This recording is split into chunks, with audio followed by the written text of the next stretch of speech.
Hello students, आज हम आपके लिए फिर से एक नई वीडियो लेकर आ गए हैं जिसमें हम सीबीएसई क्लास 12 पॉलिटिकल साइंस के सेकंड चैप्टर का सेकंड पार्ट करने वाले हैं।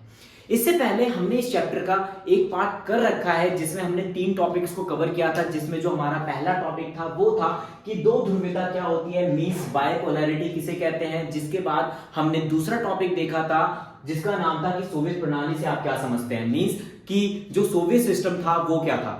हमने समाजवाद और पूंजीवाद को भी समझा था, सोशलिज्म एंड कैपिटलिज्म, और जो लास्ट टॉपिक हमने पिछली वीडियो में समझा था वो था सोवियत प्रणाली की विशेषताएं, main features of Soviet union. जिसके बाद आपको समझ में आ गया होगा कि सोवियत संघ जो था, जो यूएसएसआर था, वहां पर किस तरीके से काम होता था, गवर्नमेंट किस तरीके से काम करती थी। तो आज की क्लास में हम इस चैप्टर के आगे के 3 टॉपिक्स को कवर करने वाले हैं, जिसमें जो हमारा पहला टॉपिक होगा वो होगा सोवियत संघ का विघटन क्यों हुआ, मींस सोवियत संघ का विघटन ऐसे क्या कारण थे जिसकी वजह से सोवियत संघ का विघटन हुआ। इसके बाद हम देखेंगे कि बर्लिन की दीवार किसे कहते हैं, और जो हमारा आज का लास्ट टॉपिक होगा वो होगा कि सोवियत संघ के विघटन के क्या परिणाम थे। तो आइए शुरू करते हैं आज की क्लास के पहले टॉपिक से, जिसका नाम है सोवियत संघ के विघटन के कारण, means the reasons of the disintegration of Soviet union. देखो, सोवियत यूनियन के विघटन के कारण को समझने से पहले आपको यह जानना पड़ेगा कि विघटन का मतलब क्या होता है। देखो, विघटन का मतलब होता है टूटना या फिर बिखर जाना, टूटना या फिर बिखर जाना। देखो, जो सोवियत संघ था ना, वो 15 देशों का एक ग्रुप था, 15 देशों का, और सभी देश मिलकर काम करते थे आपस में। तो ऐसा क्या हुआ जिसकी वजह से सोवियत संघ टूट गया? आइए एक एक करके उन सभी रीजंस को जानने की कोशिश करते हैं जिसकी वजह से सोवियत संघ का विघटन हो गया। तो जो सबसे पहला रीजन था सोवियत संघ के विघटन का, वो था नौकरशाही। नौकरशाही, जिसको हम इंग्लिश में बोलते हैं ब्यूरोक्रेसी। नौकरशाही क्या होता है? नौकरशाही आईएएस, आईपीएस, आईएफएस, इनको हम नौकरशाही के रूप में देखते हैं। सोवियत संघ में भी जो है इसी तरीके की नौकरशाही थी, और नौकरशाही के बलबूते पर ही पूरा देश चलता है। अब अगर ऐसे में नौकरशाही करप्ट हो जाएगी या फिर स्लोली काम करने लग जाएगी, तो देश का डेवलपमेंट का जो स्तर होगा, जो लेवल होगा डेवलपमेंट का, वो डाउन चले जाएगा। इसलिए जो सोवियत संघ था, सोवियत संघ की जो नौकरशाही थी वो क्या हो गई थी? वो हो गई थी करप्ट, करप्ट हो गई थी। साथ में उसका काम करने का तरीका बहुत ज्यादा धीरे हो गया था, जिसकी वजह से जो काम 4-5 दिन में होना था, उस काम को होने में 20 दिन लगते थे। इससे क्या हो रहा था? इससे देश का जो विकास का स्तर था वो बहुत ज्यादा नीचे गिर गया था, जिसकी वजह से जो सोवियत संघ में जितने भी लोग रहते थे वो काफी ज्यादा नाखुश थे। तो सोवियत संघ के विघटन का पहला रीजन आपको समझ में आ गया कि वहां पर नौकरशाही का शिकंजा कसा हुआ था, सारी की सारी पावर नौकरशाही के पास थी, और इस वजह से वो अपनी मर्जी के अकॉर्डिंग धीरे धीरे काम करती थी, करप्ट हो चुकी थी। ओके, इसके बाद जो दूसरा रीजन था सोवियत संघ के विघटन का, वो था लोकतंत्र की कमी। लोकतंत्र की कमी मींस लैक ऑफ डेमोक्रेसी। देखो, सोवियत संघ में एक पार्टी का शासन था। कौन सी पार्टी थी वो? Communist party. और कम्युनिस्ट पार्टी के हाथ में ही सारी की सारी पावर थी, और उसको रोकने वाला कोई भी नहीं था। अब कम्युनिस्ट पार्टी ने जनता को कोई भी अधिकार नहीं दे रखे थे, मींस वहां पर जनता को किसी भी प्रकार का कोई भी राइट नहीं था। अगर जनता को कोई प्रॉब्लम भी होती थी तो वो सरकार को बोल तक नहीं पाती थी, मींस वहां पर लोकतंत्र बिल्कुल भी नहीं था, जिसकी वजह से वहां के जो लोग थे वो घुट घुट कर अपना जीवन जी रहे थे। उनको कोई भी राइट नहीं था, वो स्वतंत्रता पूर्वक अपना जीवन जी नहीं सकते थे, आजादी से वो जी ही नहीं पा रहे थे, जिसकी वजह से वहां के लोग काफी ज्यादा दुखी थे। तो दूसरा रीजन क्या था कि वहां पर लोकतंत्र नहीं था, जिसकी वजह से जनता काफी ज्यादा दुखी हो रखी थी। सोवियत संघ के विघटन का तीसरा रीजन था, वो था रूस का दबदबा, मींस डोमिनेंस ऑफ रशिया, रूस का दबदबा। अब देखो, जो सोवियत संघ था, यूएसएसआर था, वो 15 देशों का एक ग्रुप था, 15 देशों का, और उस 15 देश के ग्रुप का हेड कौन था? उस 15 देश के ग्रुप का हेड था रूस, जिस कारण रूस की बात सभी देशों को माननी पड़ती थी। जितने भी मेंबर कंट्रीज थी उनको रूस की बात, रशिया की बात माननी ही पड़ती थी, चाहे वो खुशी से माने चाहे वो दुखी होकर माने, लेकिन माननी ही पड़ती थी। जबकि रशिया उनकी बात सुनता तक नहीं था, लेकिन फिर भी बाकी मेंबर्स को उसकी बात माननी पड़ती थी। ऐसे में जो मेंबर कंट्रीज थे, यूएसएसआर की जो मेंबर कंट्रीज थे, वो अपने आप को बड़ा दबा हुआ महसूस करते थे, बड़ा सप्रेस फील करते थे, वो अपनी बात रख तक नहीं पाते थे। इसलिए भी जो बाकी के देश थे और जो बाकी लोग थे यूएसएसआर के, वो काफी ज्यादा नाखुश थे। तो ये पॉइंट समझ में आ गया आपको कि क्यों सोवियत संघ का विघटन हुआ। चौथा जो पॉइंट है सोवियत संघ के विघटन का, वो है हथियारों की होड़। हथियारों की होड़ मींस आर्म रेस। देखो, सोवियत संघ ने हमेशा अपना कंपटीशन यूएसए से रखा है, जिस कारण सोवियत संघ यूएसएसआर ने अपना जितना भी पैसा था वो हथियारों के निर्माण पे लगा दिया और इंफ्रास्ट्रक्चर के ऊपर बिल्कुल भी ध्यान नहीं दिया। ऐसे में क्या हुआ कि यूएसएसआर की जो इकोनॉमिक कंडीशन थी वो बहुत ज्यादा खराब हो गई, जिस वजह से वहां के लोग भूखे मरने लगे, उनके पास जॉब नहीं थी। अब जब लोग भूखे मरेंगे, उनके पास जॉब नहीं होंगी, तो क्या वो खुश रहेंगे? कभी भी नहीं। इसलिए वहां के लोग काफी ज्यादा नाखुश थे, काफी ज्यादा दुखी थे। तो एक रीजन जो सोवियत संघ के विघटन का था वो ये भी था कि वहां पर जो सारा पैसा था, सोवियत संघ ने जितना भी पैसा था वो किस पे लगा दिया? हथियारों के ऊपर, जिसकी वजह से वहां के लोग भूखे मरने लग गए। इसके बाद जो पांचवा रीजन था सोवियत संघ के विघटन का, वो था अफगानिस्तान संकट। अफगानिस्तान संकट। देखो, अफगानिस्तान संकट में क्या हुआ था? अफगानिस्तान संकट 1979 में हुआ था। इस टॉपिक को भी हम आगे डिटेल में करेंगे, लेकिन अभी हम इसको शॉर्ट में समझ लेते हैं।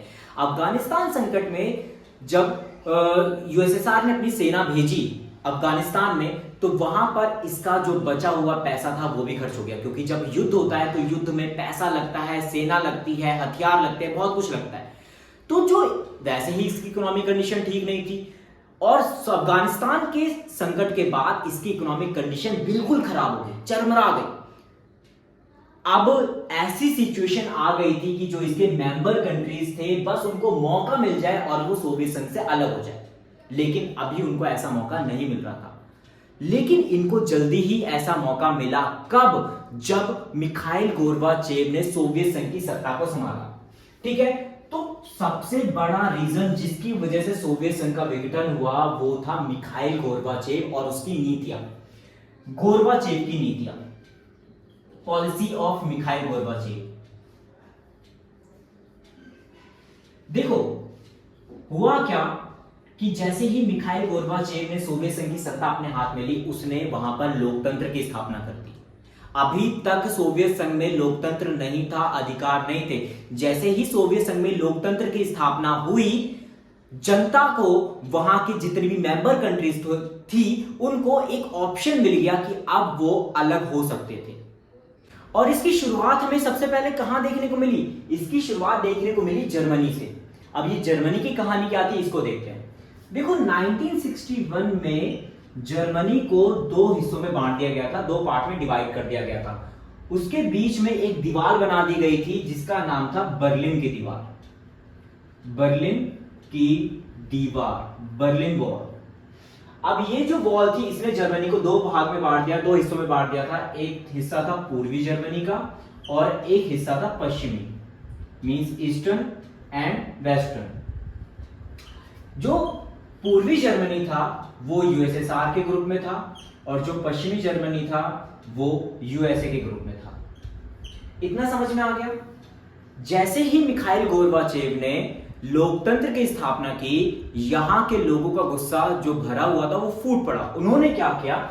इस बर्लिन की दीवार को तोड़ दिया। और ये हुआ कब? ये हुआ 1989 में। 1989 में जो जर्मनी के लोग थे, उन्होंने बर्लिन की दीवार को तोड़ दिया और फिर से जर्मनी को एक कर दिया। इसको कहते हैं एकीकरण होना। एकीकरण होना, एकीकरण, इंग्लिश में इसको बोलते हैं यूनिफिकेशन। अगर आपसे पेपर में ये क्वेश्चन पूछा जाएगा कि भाई जर्मनी का यूनिफिकेशन कब हुआ, तो आप बता पाओगे कि जर्मनी का यूनिफिकेशन हुआ 1989 में। इतना समझ में आ गया? अब जब जर्मनी ने हिम्मत दिखाकर अपने आप को सोवियत संघ से अलग कर लिया और जर्मनी का एकीकरण कर लिया, तो इससे बाकी देशों को भी हिम्मत मिलने लग गई। अब धीरे धीरे बाकी देशों ने भी यूएसएसआर से अपने आप को अलग करना शुरू कर दिया और 1991 तक ऑलमोस्ट सारी कंट्री जो है अपने आप को सोवियत संघ से अलग कर चुकी थी। फाइनली जो 1991 में रूस, बेलारूस और यूक्रेन ने सोवियत संघ के समाप्ति की घोषणा कर दी। कब? 1991 में रूस, बेलारूस और यूक्रेन ने सोवियत संघ की समाप्ति की घोषणा कर दी। मींस अब सोवियत संघ नहीं रहा। तो अब आपको समझ में आ गया होगा कि सोवियत संघ के विघटन के क्या कारण थे। फिर भी मैं आपको एक बार शॉर्ट में ओवरव्यू दे देता हूं। देखो, शुरुआत के टाइम पे जो यूएसएसआर था, जो सोवियत संघ था, वहां पर डेवलपमेंट बहुत ज्यादा था और वहां की जनता खुश भी थी। लेकिन धीरे धीरे क्या हुआ, जब वहां की ब्यूरोक्रेसी, नौकरशाही करप्ट होने लग गई, स्लो हो गई, तो वहां का डेवलपमेंट का लेवल डाउन होने लग गया। अब जो है वहां पे लोकतंत्र भी नहीं था, वहां पे जनता को जो है एक्सप्लॉइट किया जाता था, वहां पे जो मेंबर कंट्रीज थी उनकी कोई सुनता नहीं था, जिसकी वजह से वो काफी ज्यादा दुखी थे। अब उनके मन में सोवियत संघ से अलग होने का विचार आने लग गया था, आइडिया आने लग गया था। अब जैसे ही मिखाइल गोर्बाचेव ने सोवियत संघ की सत्ता को संभाला, उसने क्या किया, डेमोक्रेसी को स्टैब्लिश किया और डेमोक्रेसी जैसे स्टैब्लिश हुई, जनता को अधिकार मिल गए और वो तो चाहते ही थे अलग होना, अधिकार मिलते ही वो सोवियत संघ से अलग हो गए। तो आपको समझ में आ गया कि सोवियत संघ का विघटन क्यों हुआ। अब जैसे ही सोवियत संघ का विघटन हुआ, उससे वर्ल्ड में कई सारे चेंजेस आ गए। आपके एग्जाम में ये क्वेश्चन भी पूछा जाता है कि सोवियत संघ के विघटन के क्या परिणाम हुए, consequences of the disintegration of Soviet union. उससे पहले हम समझते हैं कि परिणाम का मतलब क्या होता है। देखो, एक बात को मेरी हमेशा ध्यान रखना, जब भी आपसे एग्जाम में परिणाम करके, कॉन्सिक्वेंसेस करके कोई भी क्वेश्चन पूछेगा, तो आप परिणाम की जगह पर चेंज वर्ड डाल लेना। चेंज मीन्स परिवर्तन। अगर आप ये वर्ड डाल दोगे तो आपको क्वेश्चन आसानी से समझ में आ जाएगा कि जब सोवियत संघ का विघटन हुआ तो उससे क्या क्या चेंजेस आए। तो आइए अब हम देखते हैं कि सोवियत संघ के विघटन के क्या परिणाम हुए। मींस सोवियत संघ के विघटन, जब सोवियत संघ का विघटन हुआ तो उससे वर्ल्ड में क्या क्या चेंजेस आए। ओके,